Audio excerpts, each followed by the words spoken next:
بسم الله الرحمن الرحيم، والصلاة والسلام على أشرف المرسلين. يتميز نهار اليوم بإجراء 965 فحص، من بينها 163 فحص تأكيد، يعني فحص الحلق والحنجرة، والبقية فحص سريع. وهذه الفحوصات كلها أدت بتسجيل 27 حالة إيجابية اليوم، تتوزع كما يلي: 3 حالات في القصر، 5 في تيارت، و3 في عرفات، 6 في توجونين، وحالة واحدة في دار النعيم، و7 حالات في الميناء، و7 في تفراغ زينة، وحالة في الشام.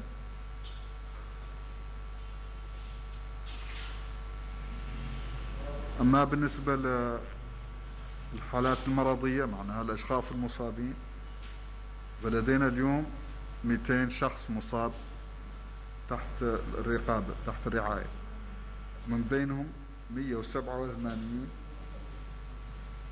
يعني هذا عدد الحالات المسجلة بالبلد من بداية الأزمة، 200 حالة، من بينها 187 حالة دون أعراض، وكيف قلنا بالماضي 6 حالات شفاء و6 حالات وفيات.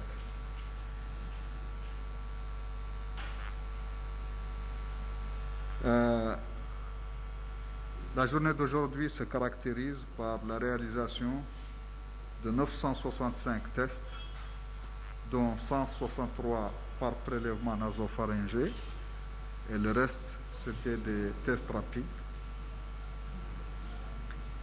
Ceci a permis de confirmer 27 nouveaux cas au cours de la journée d'aujourd'hui, qui se répartissent ainsi qu'il suit: 3 cas au Qsar, 5 à Teret, 3 à Arafat, 6 à Toujouni, 1 cas à Dar Naïm, 7 à Elmina, 7 à Tefrakh Zena et 1 cas à Cham.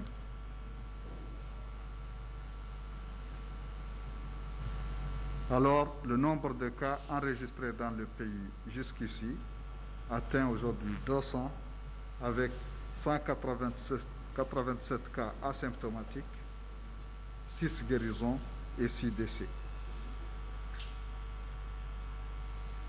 وفي الأخير وكالعادة سنركز على إجراءات مكافحة جائحة كوفيد،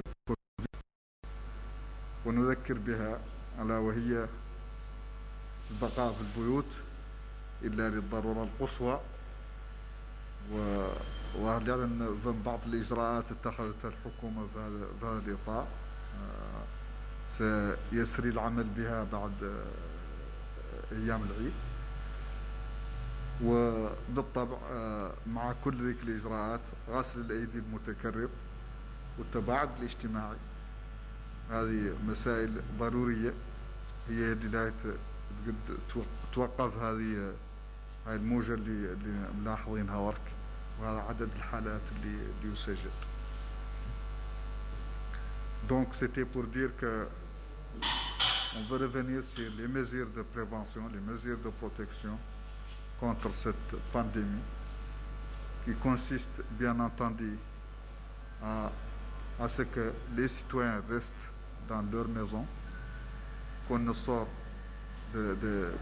des maisons que en cas de besoin vraiment indispensable. C'est de se laver les mains au savon le plus régulièrement possible et d'utiliser les masques ou d'autres tissus de protection quand on est en dehors de la maison.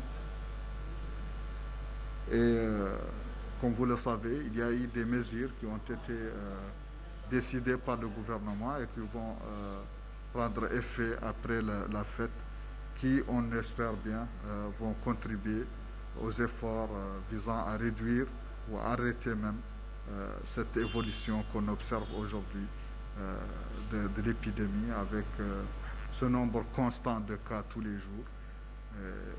Donc on espère que ces mesures vont contribuer à cela et que les citoyens vont eux aussi adhérer à ces mesures et vont les respecter.